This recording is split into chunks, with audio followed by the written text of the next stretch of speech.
Hello mga kabusog, ngayon nandito tayo sa Quezon City Circle kung saan pwede tayo mag-walking. Alright, samahan nyo mag-walking, let's go!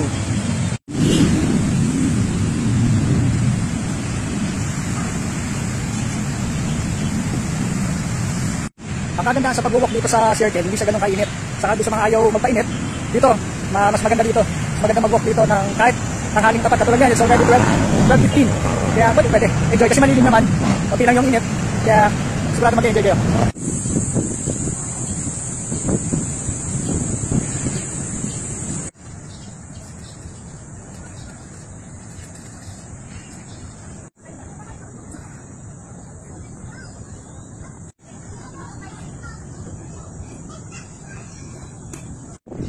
Doon mga kabusog, nandito tayo ngayon dito saan dito sila nagbabay. Alright. Oh, diba? Ang saya dito sa circle. Hindi ganun kayo.